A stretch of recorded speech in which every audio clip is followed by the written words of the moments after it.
foi esclarecido. 24 de fevereiro de 2014. 10 carros da Polícia Militar do Rio Grande do Sul são destruídos num incêndio. A suspeita é de que tenha sido criminoso. 30 de abril de 2016. A câmera de segurança é da sede do Partido Democratas em Porto Alegre. Um homem leva uma sacola e é seguido por outros 3 homens. Na volta, ele se abaixa e mexe na sacola. O outro espera. Ele acende uma garrafa. É um coquetel molotov. Os 2 homens atiram as bombas caseiras na sede do partido. 3 bombas no total. Até então, os atos violentos tinham sido tratados pela Polícia Gaúcha como casos isolados. Não se conheciam os autores e nem se pensava que pudesse haver relação entre os casos. Mas 5 meses depois daquele ataque, essa história começou a mudar. Foi depois que uma pichação apareceu numa delegacia. Em Porto Alegre, o repórter Jonas Campos explica.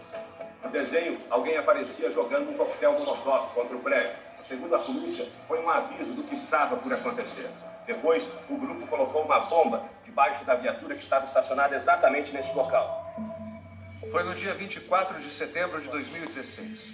A bomba explodiu em frente à delegacia assim que um policial ligou a ignição. Era um mecanismo artesanal, mas eficiente, mostrou eficiência. Nós temos aqui no chão, inclusive, ainda plástico do material da viatura que queimou. Ele foi colocado embaixo da roda, sobre o eixo traseiro, na região direita traseira, exatamente no local onde fica o tanque de combustível. Então, para que esse fogo iniciado por esse mecanismo, ele tomasse uma proporção que também atingisse o tanque de combustível. O fogo foi controlado antes disso e o policial não se machucou. O atentado não virou notícia, mas chamou a atenção do delegado. A partir daí começamos a investigar fatos semelhantes. Os casos anteriores que a gente mostrou aqui foram novamente investigados. E a ligação entre 11 desses ataques começou a aparecer. Começamos a juntar todos os dados, começamos a juntar os detalhes e chegamos à autoria. Tem pessoas de outros países, tem pessoas da França, tem pessoas da Bolívia, tem pessoas do Brasil, tem pessoas do Chile, né? E a maior prova que nós tivemos de tudo isso, que coroou com êxito a investigação, foi um próprio documento produzido por eles, o Livro do Caos, na qual eles relatam todas estas ações com detalhes. A polícia descobriu na internet 2 livros, 2 cronologias de ataques desde o ano 2000 no Brasil, mas principalmente em Porto Alegre, editados pela Biblioteca do Caos, de um grupo que se autodenomina anarquista. Biblioteca Caos.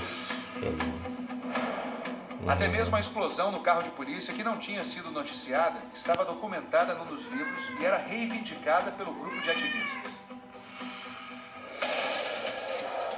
32 pessoas foram citadas no inquérito da polícia.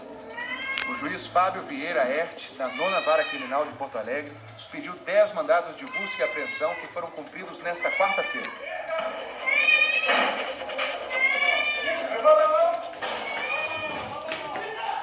Na operação foi encontrada a versão física de um dos livros da internet. O anarquismo é uma ideologia política surgida na Europa no século XIX. O anarquismo tem como meta de chegada construir uma sociedade socialista e democrática. Ou seja, ele desde o princípio ele não diferencia distribuição de renda da distribuição de poder.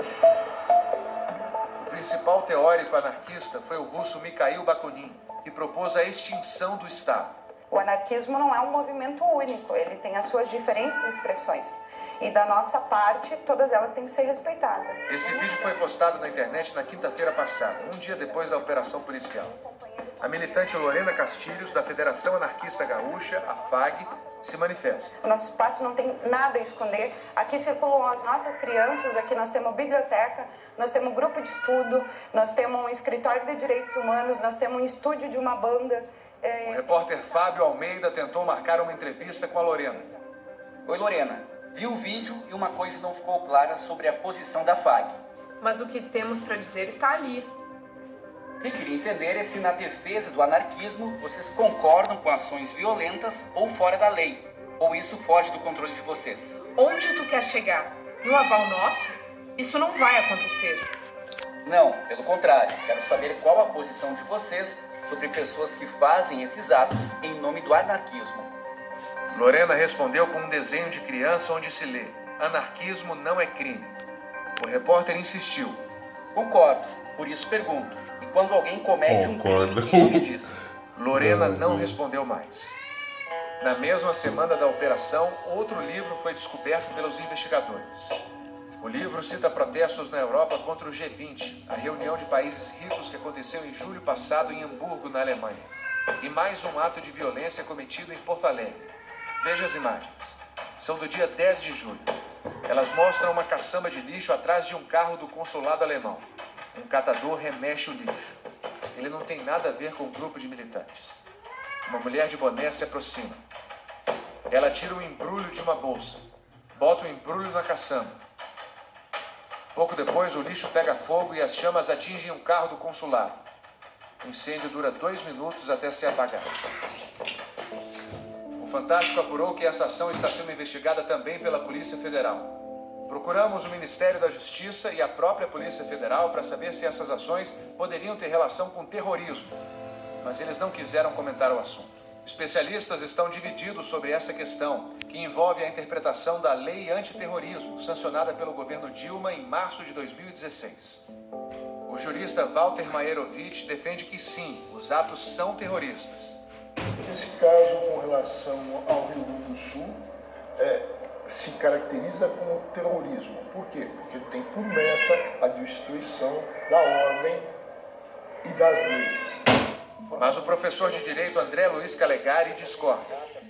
Me parece que o porte por si só de bombas ou até mesmo as explosões que foram detonadas não podem ainda configurar o terrorismo. No terrorismo, o alvo direto da violência não é o alvo principal. Vamos lembrar de 11 de setembro. Nossa, ele é engraçado, não? Aqui o ato de violência na A comparação que ele faz. do Rio não era o ato principal, o ato fundamental. No terrorismo existe isso. Qual é o ato principal dessa violência? Na realidade, era uma represália, uma tentativa de destruição da cultura ocidental ali representada pelos Estados Unidos. Como se faz nesse caso do Rio Grande do Sul? O alvo direto da violência são alvos simbólicos. Viaturas militares, etc. São organizações anárquicas que querem o quê? Acabar com a paz social. Fala anárquico que ele qual finalidade? é engraçadão também. Com a ordem jurídica e, evidentemente, com as leis. Então nós temos, mais do que caracterizado, a criação de uma situação anárquica. Isso é terrorismo. O professor Calegari alega que, apesar de a lei antiterrorismo ser clara quanto ao uso, transporte e guarda de explosivos, ela omite a motivação ideológica. Diz a lei que o conceito de terrorismo se aplica apenas nos casos em que a motivação for xenofobia ou preconceito de raça, cor, etnia ou religião. O artigo 2º, se foi uma falha do legislador brasileiro ou não, ele não coloca de forma explícita o teor político dos atos terroristas. Claro que o terrorismo sempre, intrinsecamente, ele tem o viés político, que é contra o Estado, aqui, ou contra a forma de Estado. Mas os atos, por si só, configuram crimes do Código Penal. E é importante que se diga. Existe uma lei muito dura para combater tudo isso, que é a Lei das Organizações Criminosas, editada no ano de 2013, que essas pessoas, de forma unida e organizada, com uma estrutura de hierarquia para cometer esses atos, podem também estar incursas nas sanções da lei do crime organizado. Nós temos uma formação de quadrilha, uma quadrilha do mal, sem sombra de dúvida. Nós temos homicídio na forma tentada, nós temos um aumento de pena pelo crime hediondo através do uso de explosivos e uso de bombas incendiárias também, e os danos materiais todos causados.